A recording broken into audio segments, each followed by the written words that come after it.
Hey, welcome to a new episode of Nobby on Cars. Hit that subscribe button if you haven't done so yet.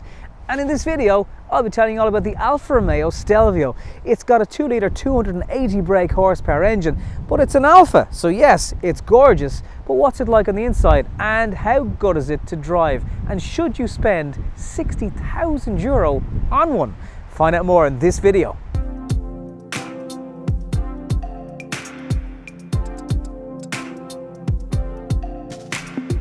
So first things first, as beautiful as this Alfa steering wheel is, and as glorious as these huge metal graphite paddles are, they kind of get in the way of the wipers. And in Ireland, it rains a lot. Rear space in the back, it's not huge, and you would struggle to fit 3 passengers in the back of this car, fully grown passengers anyway on long journeys, but there is tons of headroom. Legroom is not too bad. You do have a central tunnel here to kind of negotiate. So again, if you're in that middle back seat, things might get a little bit uncomfortable for the passengers on either side of you.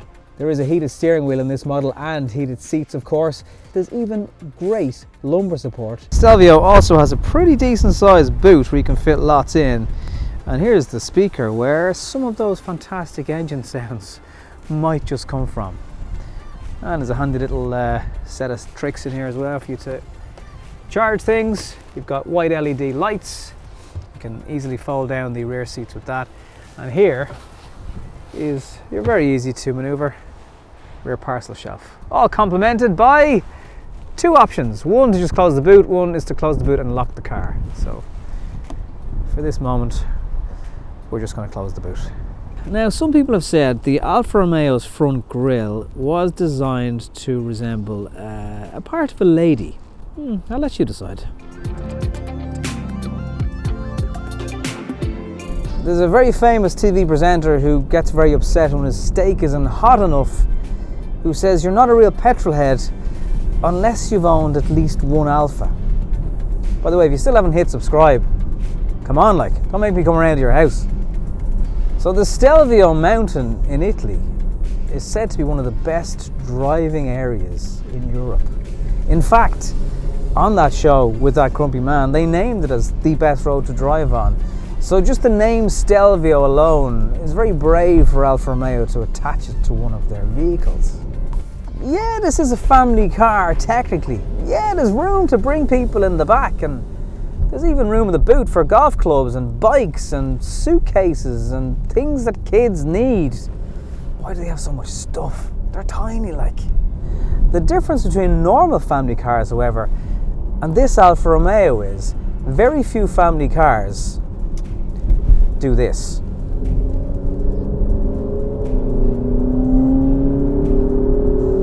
Those two usually just don't go hand in hand.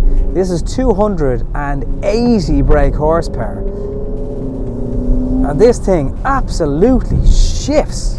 So it's got a clever system in that it's rear wheel drive unless it loses grip, and then it becomes 4-wheel drive. It drives and feels like an Italian sports car that's just sitting on really, really big wheels. Lane departure warning. You've got frontal collision mitigation systems. It will try not to hit pedestrians for you, and even if it does, it will hit them a little bit softer than a lot of other cars on the road. Not to 60 in under 6 seconds. There's no need for a family wagon to be going that fast.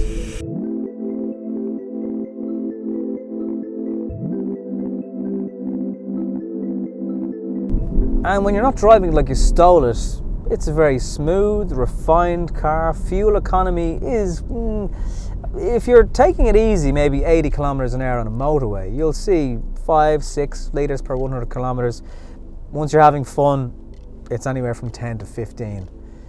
This is the all-wheel drive Milano spec of the car. 20-inch V-spoke design alloy wheels. You even got coloured brake calipers, just giving you a little hint of what this car is capable of. It has that black honeycomb grille at the front, twin exhaust pipes. It's a fairly eye-catching car, and for cars like this, whether you call them SUVs where you come from, it looks very, very smart and it really catches the eye. Now the screen for the reverse camera is tiny. You can do a split screen with the radio or your Spotify, whatever system, and it'll make the nav screen even smaller again. I love the dials in the car, though. They look really, really great. For anybody wondering, it's an Alfa, what's the interior quality of the stuff like? It's fine. Very good, in fact. I don't think you should have any complaints in the department. And then listen to that.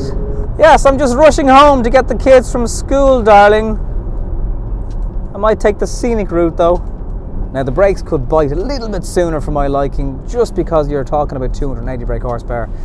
So you want to stop as quick as this car can go. I get the red leather seats. You're either going to love them or hate them. In fact, comment below and let me know what you think of the red leather seats. Would you go for them? Would you not go for them? Again, for the height of the car, the typical roll that you get with these vehicles, it's not there as much. Not only are you going to have something that really isn't that common on Irish roads, you're going to have something that stands out. There's serious road presence about it. Whether it's whatever angle you look at this car, it is a good looking vehicle. There's no getting away from that. The indicators, so a lot of cars now you indicate, and if you want to cancel, you press the same direction on the stalk. With the Alfa Stelvio, you've got to flick it back to the center, and that gets really annoying. The rear window is tiny, so rear visibility not great out of the car. Thankfully you do have the screen and you've got the parking sensors, which all help that, so that's fine. But just if they all weren't around, you would have difficulty finding out what way you're pointing this car and how close you are to the wall behind you. You're still watching down there, yeah? There comes a point in people's lives where they may not be able to have the sports car anymore. They've got to sacrifice that little roadster that only had 2 seats. And something like this gives you the best of both worlds. It has all the space that you need. It's got a boot, but it still looks great. It sounds great. It goes like stink. And it's got style. And it's not yet another boring, mumsy family car that, yeah, does a great job and it'll go and win Car of the Year, it'll do all those things, but it doesn't excite you. And this Alfa Stelvio will. So thank you for watching this video of Nobby on Cars. I do appreciate you sticking around. I'd appreciate it even more though if you hit that subscribe button. And next time you see one of these on the road, you don't have to go, oh, what's that? As I've been asked quite a lot in this last week. You can go, ah, that is the Alfa Romeo Stelvio. Over and out.